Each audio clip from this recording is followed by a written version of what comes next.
Time to move? Skip the hassles of selling during the holiday season and sell your home directly to Opendoor. Request an all-cash offer in minutes, close, and get paid in days. You can even pick your close date so you can move after New Year's. Start your move at Opendoor.com or download the Opendoor app.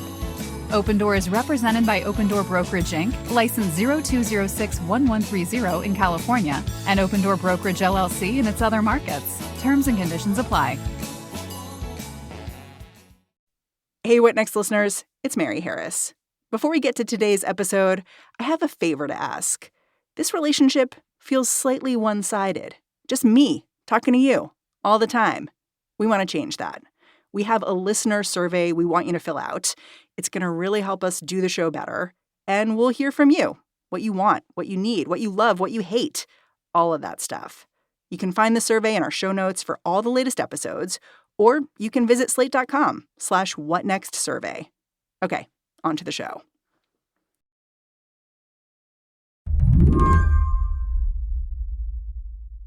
There's a certain kind of panic some Democrats are spouting in this moment of reimagination for the party at large. You can hear it especially from Democrats in big cities who woke up the day after the election and saw Donald Trump had taken a huge bite out of their comfortable margins. Just click on MSNBC. You'll hear these guys. We invited you on to build on what you'd been sharing, your view of what the Democrats should listen and learn from this election, and what should they do? Look, the far left is a gift to Donald Trump, and it's a gift that will keep on giving. Representative Richie Torres from the Bronx is clearly in this panicked camp. You know, if we swing the pendulum too far to the left on core issues like public safety and immigration, we are going to alienate the majority of the American people. That's a statement of political reality. Torres has been sparring with the left for a while now, so his criticism here is not entirely unexpected. But it's based on some genuinely shocking numbers. Not only did Donald Trump crack the blue wall in the industrial Midwest, but he's beginning to crack the blue wall, the ultimate blue wall, in urban America. He came within 5 points of winning New Jersey. He came within 12 points of winning New York. 1 in 3 New Yorkers in New York City voted for Donald Trump. Yeah, it's a big swing, and I should say New York is not alone, right? I called up Slate's Henry Grabar to sort through these numbers with me. He came prepared with more numbers. Miami-Dade County voted for a Republican in the presidential election for the first time in decades, and their swing to the right was 19 points. Fresno in California, 16-point swing. Los Angeles County, 13-point swing. Cook County, where Chicago is, that's an 11-point swing. Suffolk County, where Boston is, similar, 12 points to the right. So this is something that's happening across these big cities. Henry grew up in New York, and before we got too far, he thought it would be a good idea to remind us all that it's not like big cities never vote Republican. Far from it.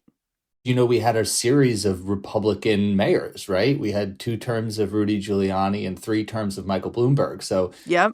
Obviously the reputation of New York as this liberal bastion has always been a little more complicated in practice. It's interesting because just talking to you now, I'm having this realization that we've had this assumption of blue cities as monolithic, maybe, which was never really true. And it strikes me the thing that has changed this year is who is pulling to the right, potentially. And what may be revealed in this year's data is something more about the working class. I think that's right. And what you see in these results is that you have a block of Latino and Asian American voters who are increasingly moving towards the Republican Party. And that is new. I think some people might see the numbers we're talking about and say, so what? Like, these cities are still blue, and the states they're in are as well. So why is this a big deal? Well, I think this threatens the entire Democratic coalition writ large. And I think one of the big questions here is how much of this is about Donald Trump? I don't think that's clear. Today on the show, why did some big city voters turn out for Donald Trump? And what should the Democratic Party do about it? I'm Mary Harris. You're listening to What Next? Stick around.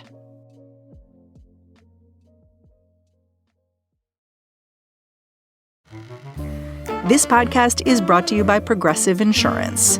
Do you ever find yourself playing the budgeting game, shifting a little money here, a little there, hoping it all works out? Well, with the Name Your Price tool from Progressive, you can be a better budgeter and potentially lower your insurance bill too. You tell Progressive what you want to pay for car insurance. They'll help you find options within your budget. Try it today at Progressive.com. Progressive Casualty Insurance Company and Affiliates.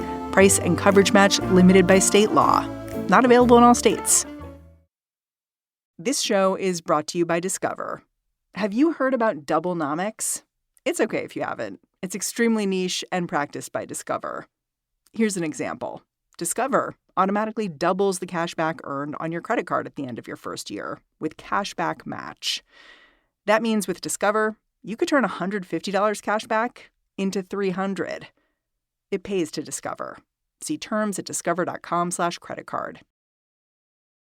Okay, Henry, I'm wondering if you and I can talk through some of the theories about what might be happening with this urban shift towards the GOP.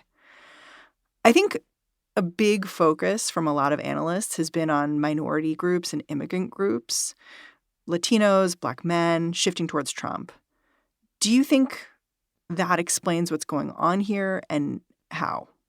I think that's a big part of it, right? I mean, one way of thinking about American cities is they are the places where America's diversity is concentrated. And so if there's an ideological shift happening among minority voters, then you would expect to see that in the results in cities. And indeed, we have seen that. And so I think there's been a lot of discussion of why Trump or the GOP might hold more appeal right now for minority groups. But the question of whether that is at the root of the shift that's happening in cities is complicated, right? Because there's other stuff happening in cities as well.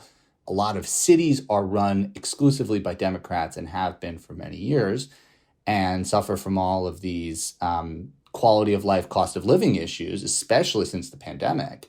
And so it wouldn't be surprising to see voters there say, you know what, we've seen what the Democrats have to offer and we'd like to try something else. Yeah, I mean, some commentators have basically argued that people in cities are fed up with how Democrats run things because of what happened after the pandemic. You know, obviously we've seen the GOP campaign heavily on crime as an issue.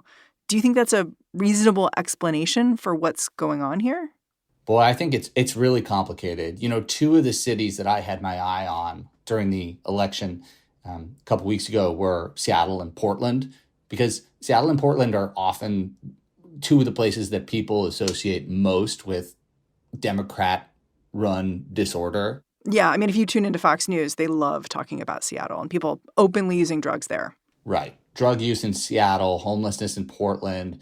But those were two cities that had very small shifts in favor of Kamala Harris on election night. And they're relatively diverse as far as cities go. They're not on the whiter end like Pittsburgh and Minneapolis, which were two of the other cities where she did pretty well. So I think those do challenge the idea that what we saw on election night was pure backlash against Democratic incumbents in government. I do think that happened in some of the bigger cities in California and in New York, but it doesn't seem like it's a uniform thing. And then Boston, where I live, big shift towards Trump in a city that has the lowest crime rate of any big city, where migration has not been a dominant political issue that everyone is talking about all the time. Migrants are not a visible presence here. So I think there's a lot of complicated stuff happening here. And I wouldn't jump to conclusions that this is a backlash against the way Democrats run cities, although there are evident problems with that. And I would say, even if that's not the core of the issue,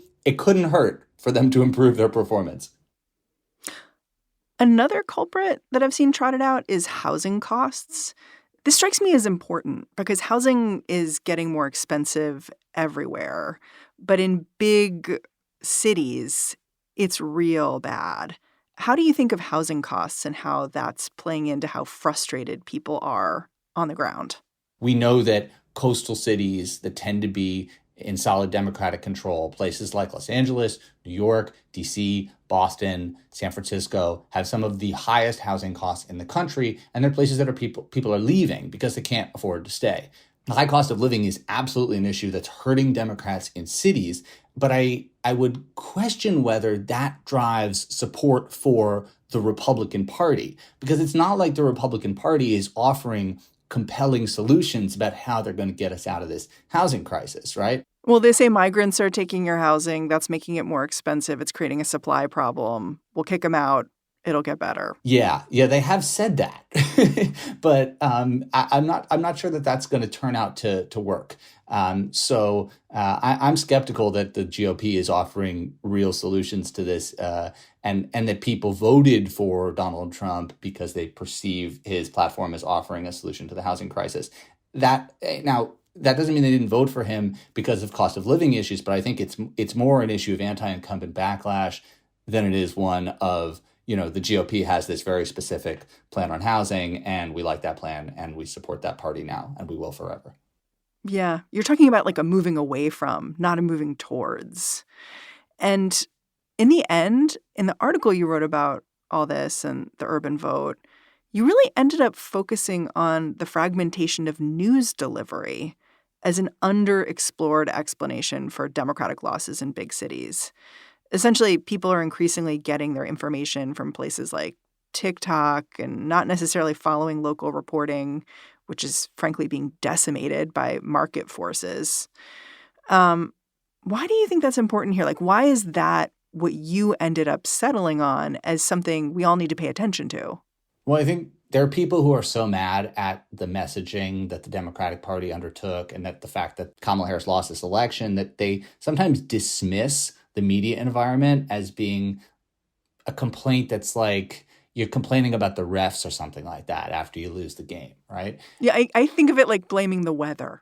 Like, it's like, we don't control that. Right. We don't control it, but it doesn't mean that the fact that it's literally pouring conservative memes and disinformation on people's, social media networks, et cetera, doesn't have an effect on the way people vote. And there have been various surveys that show that the way people get their news and to the extent to which they are well informed about the issues is related to the way they vote. And you won't be surprised to hear it's along the lines of education polarization, where people who read the news more and who better understand the issues tended to support Kamala Harris and vice versa for Donald Trump. You wrote that this rightward shift in cities reflects not the salience of place and an attention to local governance, but a decline of those things and a regression of the metropolitan voter toward the national mean. Can you explain that, like what you meant there? Sure. Well, there's a sense in which the particular social and media ecosystem that made up cities, the media environment in which everybody was reading the same newspapers and watching the same local news and had a shared sense of what was happening, all this has dissolved. And voters, wherever they are watching the same TikToks and the same memes and no longer participants in this local news environment in which we have shared ideas about what's happening. And I think this is important because there is a perception that what happened in cities was a backlash against bad metropolitan governance, right? That people are fed up with the way New York, LA, Chicago, and some of these other big cities have been run. And there's certainly ample reason to be fed up. But then when you look at how people vote in the actual local elections, they just don't, right? I mean, turnout in the Democratic primary in New York City, where supposedly everybody is so interested in all of these issues like crime and migrant shelters and schooling, testing, and all that, primary turnout is like 12, 13%, right? So I do think there's something to be said here where it's like, again, a real phenomenon associated with Donald Trump and a national political environment that may or may not translate to the local level in ways that it's a little hard to predict. Yeah. You know, I was struck by this video that a local elected in New York City put out following November 5th. He basically went around Queens to interview people about who they voted for and why. Did you get a chance to vote on Tuesday? Yes! And who did you vote for? Trump! The $1,000,000 question. Trump. Trump. Donald Trump. Well, actually, early voted. I voted for Trump. Honestly, I didn't. And then he talked about, his own platform. He's a progressive. The people he spoke with had both voted for Trump, and they seemed to want progressive policies. Like they talked about wanting cheaper childcare, free bus fare. To me, this just seemed like such a disconnect between what the parties have been able to message to the voters. Yeah, I share your sense of bewilderment. And I think this is where it gets back to the question of, is this a lasting GOP shift based on some policy offering that the Republican Party has proposed? Or is this a Trump/media-driven phenomenon coupled with some anti-incumbent backlash in which people vote for him because he represents a change? He represents a strike against institutions that people feel are failing them, even if the means in which he represents that backlash to institutions are not super well defined, right? Because nobody actually knows what he stands for. When we come back, a New York City Democrat who won in a district Kamala Harris lost talks about what he knows that the National Party doesn't.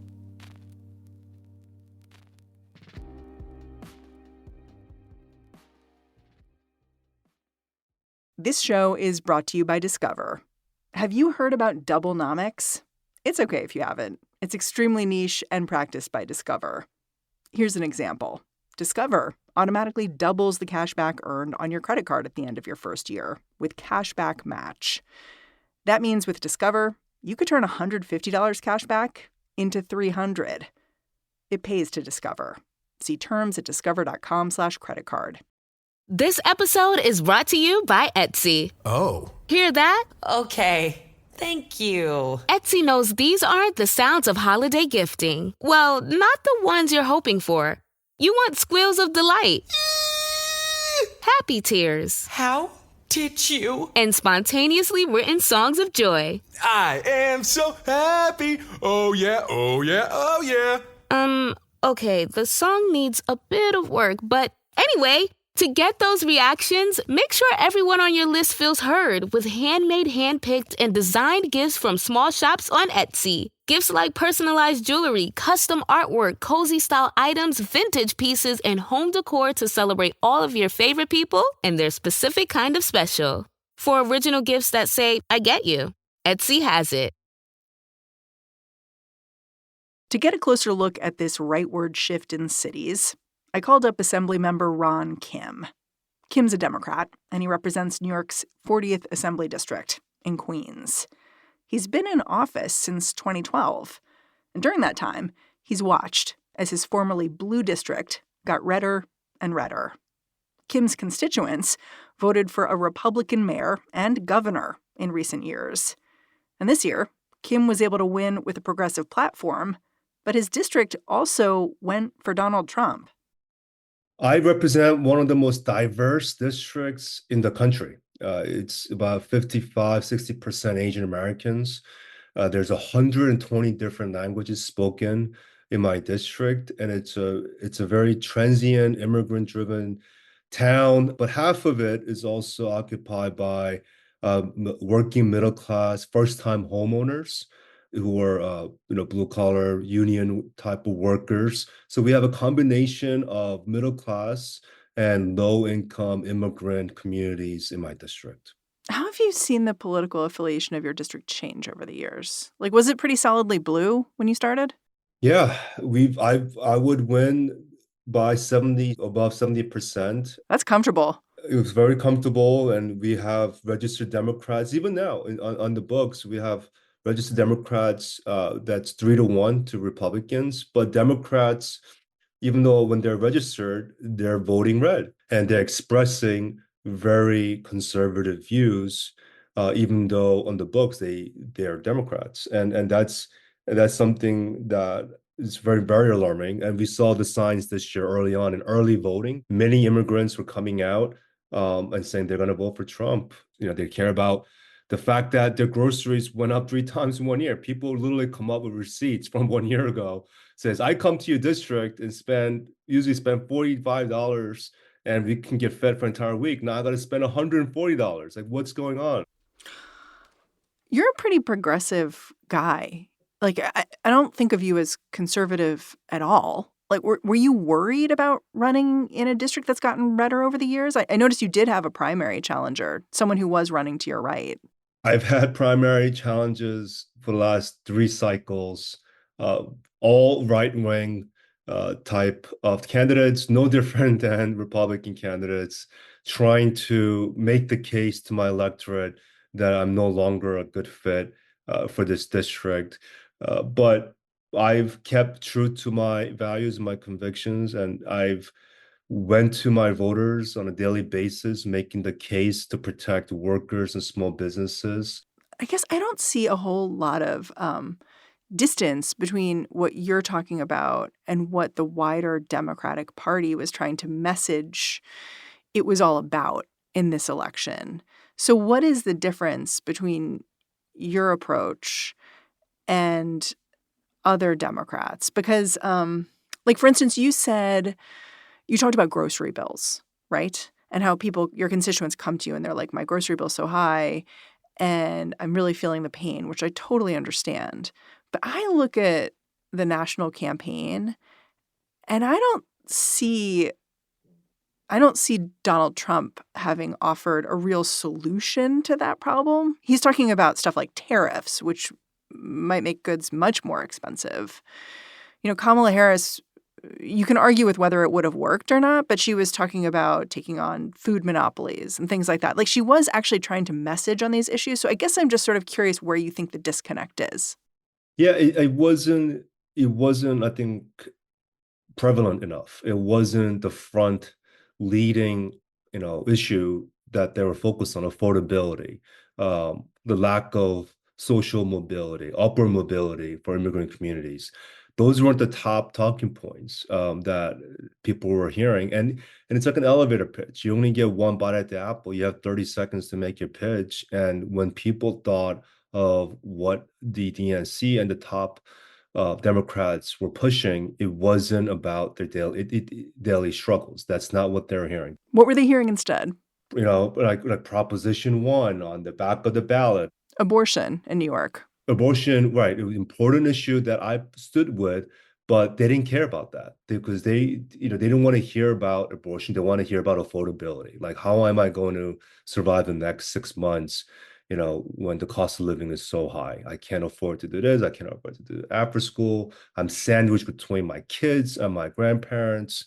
How am I supposed to survive? And unfortunately, the other side, they were really leaning hard on at least the image of trying to connect with working people.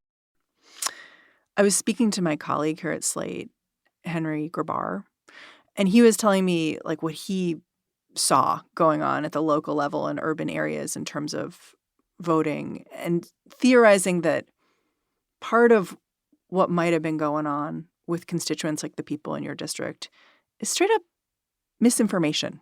Like, they're surrounded by GOP talking points at all times, if they're getting their news on TikTok or wherever. I remember young people, very young people who are canvassing for Trump, like 2 Hispanic young kids from St. John's. I remember these 2 kids.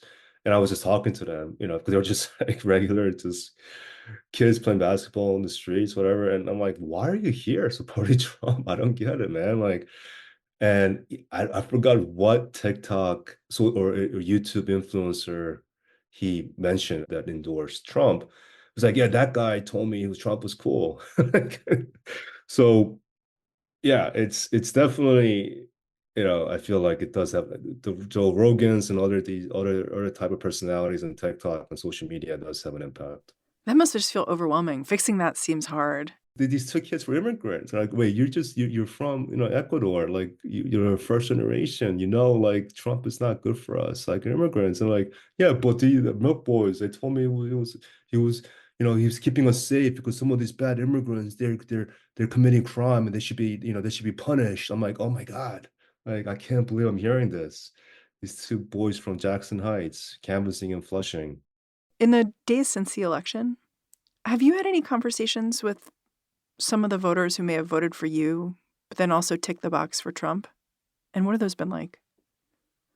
Yeah. It's people zigzagged, meaning they didn't go straight down and they went back and forth on their candidates.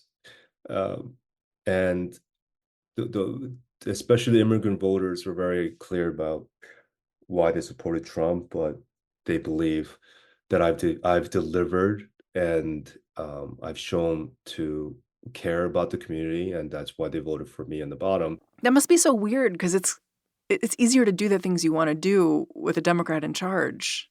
Yeah, no, there's a disconnect for sure. And even though I made the case that for not just our community, for New York, if we have a Democrat in charge, our access to capital, money, public capital, all resources, it'll be much easier. We don't have to, raise any fees, and we can rely on the purse of the federal government. Like none of that resonated. And we tried many different talking points on election day to get across some of these voters, and they just didn't seem to care. Do you see this moment as an opportunity for progressives like you to make your case? I believe in a motto called, we either win or we learn. And I hope the Democrats, can take the learning mindset and embrace progressives and others that did not have a voice in the establishment party and really figure this out. And I hope it's an opportunity. I've been down this path a couple of times, so I don't have that much hope that they'll get their act together, to be honest. All I can do is focus on my constituents and just do whatever I can to deliver solutions, and hope that the next time I meet with the leaders at the top, they'll be more open to the suggestions.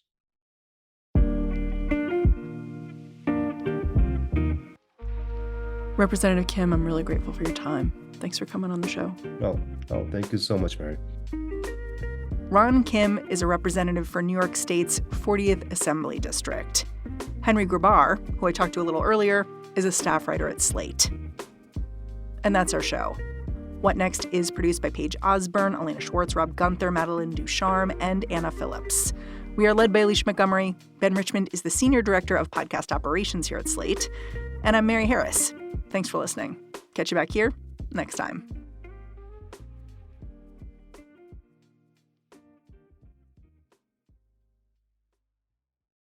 Now you can get Cox Internet and One Unlimited mobile line for $80 a month, all with Wi-Fi equipment included and no annual contract. If only getting it all was always that easy.